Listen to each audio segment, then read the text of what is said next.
Pero si eso es cierto, lo que los ciudadanos y ciudadanas ven es que desde el 24 de febrero del 2022, que se inició la invasión rusa en Ucrania, la Unión Europea ha llevado a cabo 14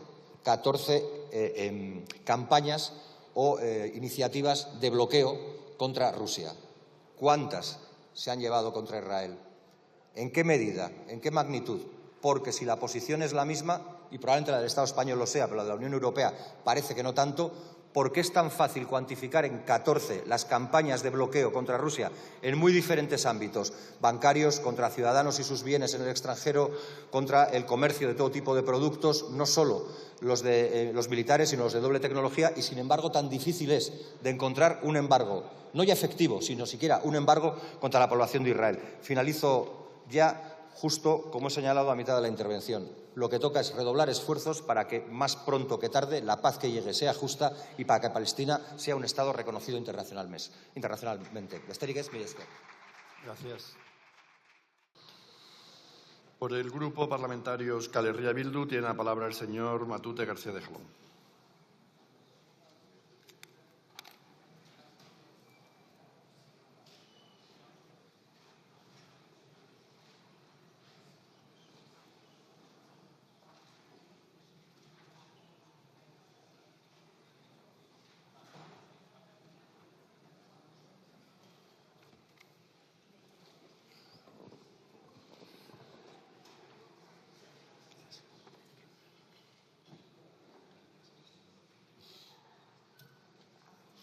Eskerrik asko, presidente jauna, diputatuok, eguerdi on. El 5 de diciembre de 2023 usted compareció en esta tribuna. Habían transcurrido, si acaso, prácticamente 2 meses de los ataques de Hamás en territorio israelí y la posterior respuesta brutal, sanguinaria, genocida del Estado de Israel para con la población palestina. Entonces, yo empecé la intervención poniendo encima de la mesa una serie de datos que hacían alusión a los ya entonces 16.000 muertos por la acción del gobierno del Likud, encabezado por Benjamín Netanyahu, en su locura genocida. También señalé todos los hospitales que se habían destruido, los colegios, cómo se estaban cerrando las vías de abastecimiento, cómo se mantenía a miles de palestinos en situación de prisión sin juicio y con total arbitrariedad. Y si hoy, actualizando todos esos datos, hiciera el mismo ejercicio, el resultado sería demoledor. Demoledor.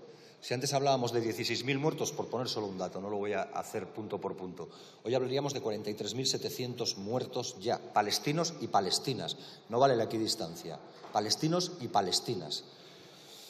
Pero es más, si nos acogemos a lo que dicen revistas de probado valor científico como The Lancet y hablamos de las muertes indirectas, diríamos que ya en junio del 2024, hace unos meses, ellos hablaban de 160.000 muertos palestinos y palestinas, que probablemente ya a estas alturas del año, y viendo que los ataques de Israel para con Palestina no han cesado, incluso se han ampliado durante un tiempo al Líbano, estaríamos hablando de 200.000 personas muertas en Palestina. Esa es la foto real. Esa es la foto real de una locura genocida encabezada por el Estado de Israel. Y esto no es ser antisemita, porque creo que las 200.000 personas palestinas muertas eran semitas. Creo, sinceramente, que nadie puede rebatir que las 200.000 personas palestinas eran semitas. Luego, para defender a Israel, no utilicen burdas mentiras. Díganlo abiertamente. De la misma manera que nosotros y nosotras decimos que exigimos el reconocimiento del Estado de Palestina y que creemos que desde 1948 a Palestina se le está practicando una política de agresión constante y de aniquilación sistemática, quien defienda al Estado de Israel que lo diga abiertamente, pero que no nos acuse de antisemitas a quienes señalamos que es la acción del gobierno de Benjamín Netanyahu la que ha asesinado a 200.000 personas de origen semita.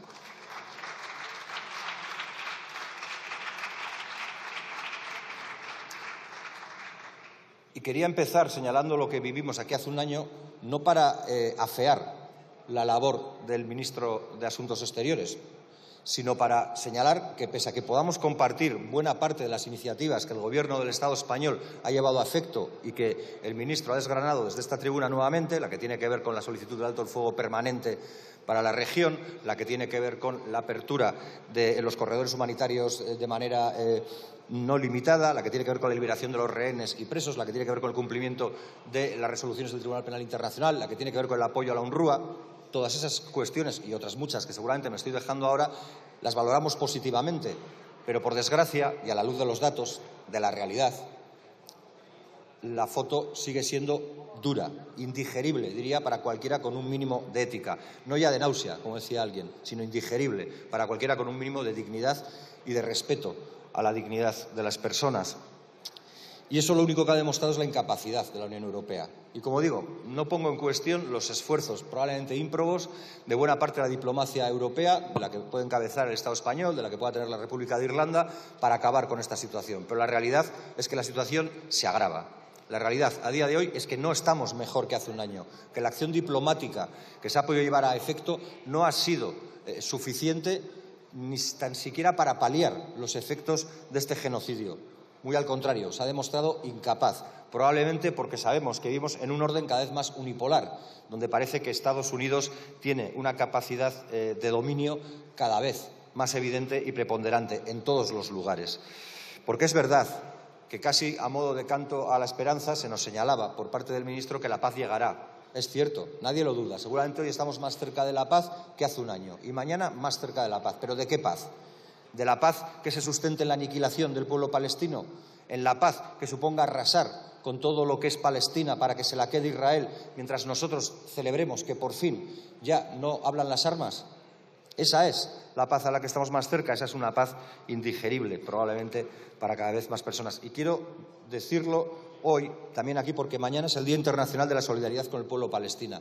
No hay solución posible en términos de justicia que no sea la del reconocimiento del Estado palestino. Así que habrá que decir nuevamente Palestina libre. Porque está bien que nos alegremos, y nosotras también lo hacemos desde Euskal Herria Bildu, por el alto al fuego en Líbano. Está bien, pero esto no puede servir para valorar en términos de benevolencia la actitud del Gobierno de Israel, del Gobierno del señor Netanyahu, porque a la vez está bombardeando Gaza, porque a la vez está aumentando la presión y la violencia contra los ciudadanos y ciudadanas de Cisjordania, porque probablemente esa es la táctica que está empleando, desviar el foco de atención, darse un cierto barniz benevolente para seguir machacando sistemáticamente a las poblaciones de esos dos lugares. Es necesario, probablemente, continuar con la presión de toda la comunidad internacional. No lo ponemos en duda, pero habrá que aumentarla, habrá que ser más eficaces, habrá que ser más claros y más tajantes. Y cuando digo que habrá que ser más claros y más tajantes, habrá que ir en la dirección contraria, y lo expreso con claridad, de la que ha hecho el Gobierno francés, por ejemplo. Y a mí me parece bien que aquí se diga que reconocemos y valoramos las decisiones del Tribunal Penal Internacional o de la Corte Penal Internacional, pero habrá que ser más explícito para que la gente nos entienda cuando ve que los muertos se siguen acumulando por miles.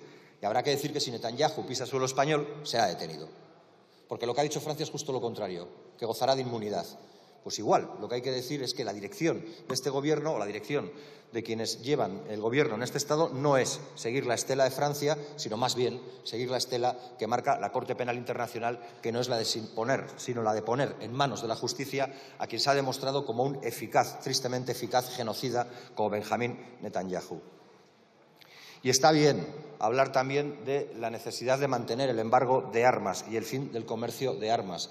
Pero también está bien escuchar a la Rescop, que nos habla de la multitud de herramientas o subterfugios que utiliza Israel para seguir haciendo posible que las armas circulen por aguas europeas para llegarles a sus manos. Y está bien también que hablemos de la revisión del acuerdo de asociación, pero no hay que ser ingenuos. Nosotros valoramos positivamente la acción del Estado español y de la República de Irlanda para que se revise el acuerdo de asociación con Israel por parte de la Unión Europea, pero también sabemos que hace falta unanimidad en la Unión Europea para que esto se lleve a efecto. Y sabemos que hay gobiernos dentro de la Unión Europea que no están en otra labor que no sea la de ser colaboradores fieles y aliados inquebrantables de Israel, haga lo que haga su gobierno. Y creo, sinceramente, que hay que hablar con claridad y permítame, no ya un reproche, sino poner encima de la mesa una cuestión que a mí me llama poderosamente la atención. Cuando yo le oigo decir que hay que condenar, que hay que rechazar el lanzamiento de cohetes de Hezbollah, en este caso, hacia territorio israelí, lo entiendo, lo comparto, pero ¿por qué luego cuando se habla de los bombardeos o cuando habla de los bombardeos sistemáticos en Gaza parece que estos los ha provocado un ente ajeno? ¿Por qué no se dice de los bombardeos provocados por el gobierno de Israel comandado por Benjamín Netanyahu contra la población civil palestina? Yo lo vi en un tuit, hoy lo he oído.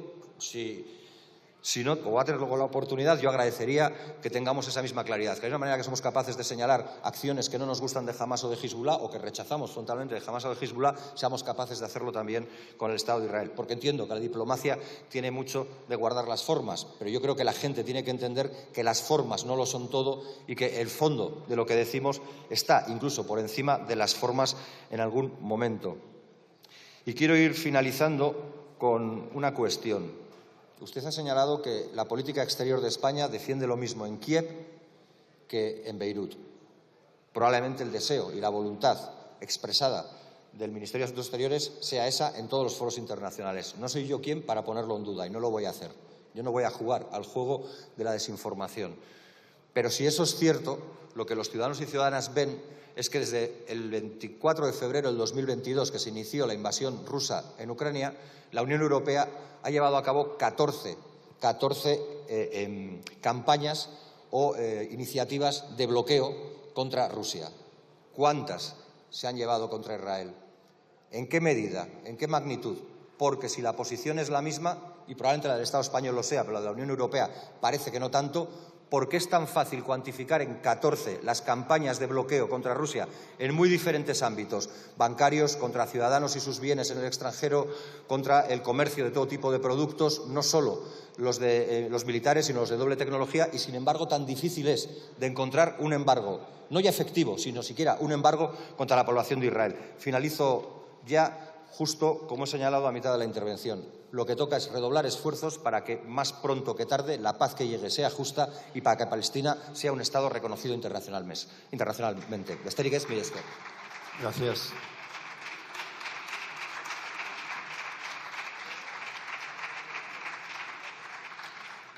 Por el Grupo